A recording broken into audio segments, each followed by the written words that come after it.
ये देखो भाई, इतना सही है बस एयरपोर्ट। और सामने ये होटल है नोवोटल। ये मतलब एयरपोर्ट के पास बहुत है, ऑस्ट्रेलिया में भी और न्यूजीलैंड की मेजर मेजर सिटीज़ में भाई। वहाँ खड़ी तो है वे देखो शटल काफ़ी सारी, सुपर शटल के नाम से। अब अपनी कंपनी की कहाँ है वो देखना पड़ेगा एक बार ज़रा ढूंढ के। ईस्ट कोस्ट रेंटल होगी भाई बात उनसे, वो कह रहे 10 मिनट में आ रहे पिक करने, तो मतलब गाड़ी भी जल्दी दे ही देंगे। तो ये है भाई देखो बस हीरो शटल वाला एरिया। यहाँ से सिटी बस मिलती है। अगर ऑकलैंड जाना है आपको तो 25 से 30 मिनट लगते हैं मेन सिटी सेंटर जाने में। और हमारी वाली शायद आगे आएगी वहाँ पे। चलो जी भाई आ गई अपनी शटल, लेट्स गो चलते हैं।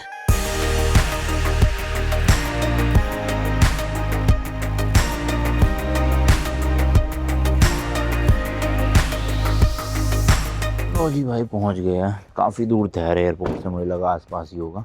तो यहाँ से अपनी गाड़ी पिक करनी है, फॉर्मेलिटीज़ निपटा लेते हैं फटाफट से चल के। चलो भाई सारी फॉर्मेलिटीज़ कर दिया, वेवर गाड़ी चेक कर लेते हैं ज़रा फटाफट से, और उसके बाद लेके निकलते हैं फिर।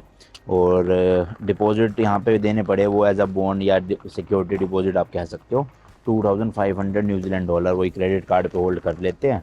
फिर जिस दिन आप वापस दोगे उसके 1-2 दिन में वापस आ जाते हैं। हालांकि ऑस्ट्रेलिया वाले तो मैंने कितने आज मतलब कल रात को ही गाड़ी दी है, और आज सुबह तक होल्ड हट भी चुका था, क्योंकि उसी कार्ड से मैंने यहाँ पे भी दिया है। तो इसका मतलब लिमिट यूज जो हो रखी थी वो हट गई होगी ना। तो भाई ये मिली है टोयोटा की प्रायस करके गाड़ी है। हाइब्रिड है के पेट्रोल डलेगा ना? 91 डलेगा हाँ।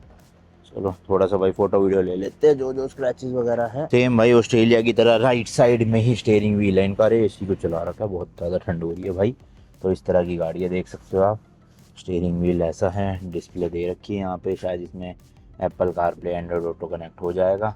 बाकी यहाँ मीटर वीटर है, IRVM है। गियर नॉब देखो भाई कहाँ पे इसका, छोटा सा बिल्कुल। ये पुश स्टार्ट बटन है बस, क्या है और तो कुछ नहीं है।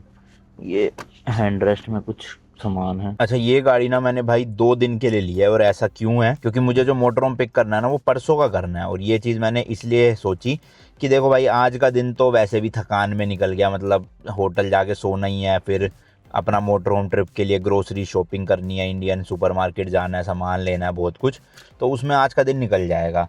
फिर कल का दिन मुझे ओकलैंड सिटी एक्सप्लोर करनी है, तो उसमें भी ऐसा मोटर होम की कोई ज़रूरत पड़ेगी नहीं, तो उसका क्यों फालतू का पैसा भरना है ना पर डे के हिसाब से। तो इसलिए मैंने सोचा कि शुरू के 2 दिन के लिए नॉर्मल गाड़ी ले लेता हूँ। ये गाड़ी मुझे इंडिया के कुछ 5-5.5 हज़ार रुपये की पड़ी है 2 दिन की, विद फुल इंश्योरेंस। मतलब कुछ भी ठुकना पिटना होता है तो उसमें मुझे कुछ देना, मतलब देना तो पड़ेगा बट वो रिफंड मिल जाएगा इंश्योरेंस कंपनी से मुझे सारा। तो इसलिए मैंने आज और कल के लिए गाड़ी चूज़ करी। फिर परसों सुबह 9 बजे मैं इस गाड़ी को यहीं पे दे जाऊंगा वापस। और यहीं पे ही सामने मोटर होम वालों का ऑफिस भी है जहाँ से मुझे अपनी मोटर होम पिक करनी है। तो परसों मेरे को मोटर होम मिलेगी, और मैं 14 दिन के लिए फिर उसको पूरे नॉर्थ आइलैंड से नीचे साउथ आइलैंड तक ड्राइव करके मतलब रोड ट्रिप करेंगे एक तरह से। तो अभी के लिए फ़िलहाल ये ले लिया। और जैसे कि मैंने बताया होटल में चेक इन मिलेगा अपने को 12 बजे। तो पहले चलते किसी इंडियन सुपरमार्केट में, क्योंकि बहुत सारी है ऑकलैंड में, और इंडियन सुपरमार्केट में चल के सारा राशन पानी ले लेते हैं भाई मोटर होम के लिए, ताकि अपने को कुकिंग वुकिंग में आसानी रहे ट्रिप में।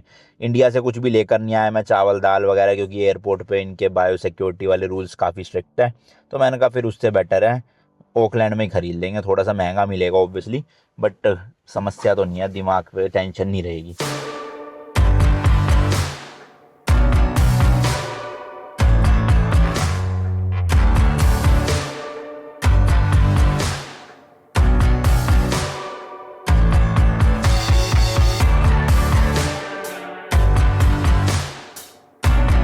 लो जी लो पहुंच गए हैं। इस तरह के ये एयरबीएनबी के ना अलग अलग सेपरेट यूनिट्स बने हुए हैं।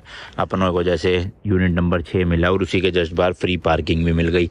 मेन सिटी सेंटर से कुछ 8-10 मिनट की ड्राइव है। ये देखो वहाँ पे लॉन्ड्री की भी है, वो भी फ्री ऑफ कॉस्ट है पूरी सब कुछ। तो चलो इसकी चाबी ढूंढते हैं कहाँ पे है ज़रा। उन्होंने इंस्ट्रक्शन तो दी है वैसे। लो भाई मिल गई अपने को चाबी, लेट्स गो अंदर चलते हैं। सामान भी बहुत सारा है, सारा निकाल के रखना है। तो ये देखो जी एंटर हो गए हम अपने स्टूडियो अपार्टमेंट में, आप कह सकते हो एक तरह से।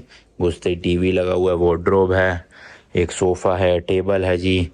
इधर देखोगे खाने के लिए टेबल कुर्सी है।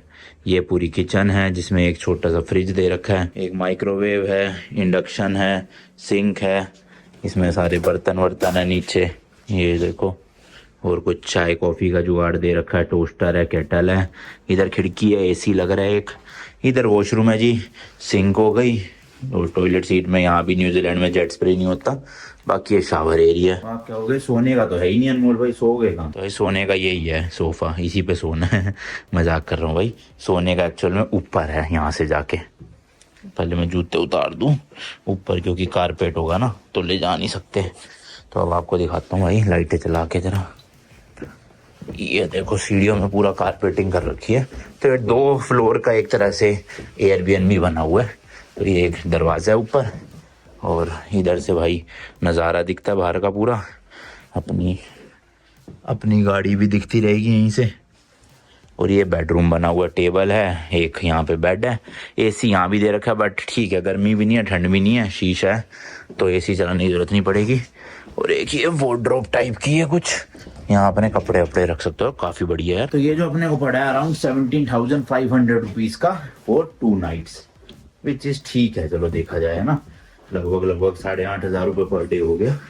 इतना महंगा भी नहीं और इतना सस्ता भी नहीं है। साइज वाइज देखोगे तो सही है, वरना जापान में तो भाई जरा से 6,000 रुपए के मिलते थे। भाई मैं तो 12 बजे आके 12:30 बजे के आसपास ऐसा गंदा सोया हूँ, 5-6 घंटे में उठा और तब तक अंधेरा हो गया था। आधे ज्यादा बार्बर शॉप यहाँ पे पता नहीं 6 बजे ही बंद हो जाती है, क्या सीन है ये। इंडिया में तो रात को भाई 11, 12, 1 बजे तक भी खुलती है कुछ नाई की दुकानें, लेकिन यहाँ सीन नहीं है। हालांकि 1-2 है बार्बर शॉप जो 8 बजे 9 बजे तक खुली है, बट वो बहुत दूर है यहाँ से, 20-20, 30-30 किलोमीटर। तो मेरा जाने का मन नहीं है भाई, कल करवा लेंगे, कोई बात नहीं, अभी फिलहाल के लिए स्किप मारते बाल कटवाना। तो इतना सारा भाई राशन लाए थे, इसमें से कुछ आज कुक कर लेते हैं। मैगी बन जाएगी जल्दी से, तो यही खा लेते हैं मैगी के पैकेट। वैसे तो देखो मैकरोनी भी ले आए थे हम, काफ़ी सारी चीज़ें लाई है भाई। लो जी लो, गर्मा गर्म मैगी तैयार है, खाते और काम हम निपटाते हैं अपने। बाकी चलो इस वाले ब्लॉग के लिए इतना ही रखता हूँ भाई, और कल वाले ब्लॉग में एक्सप्लोर करेंगे ऑकलैंड सिटी को। Till then goodbye and as always, तीखे रास्तों पर नहीं पड़ना फीका।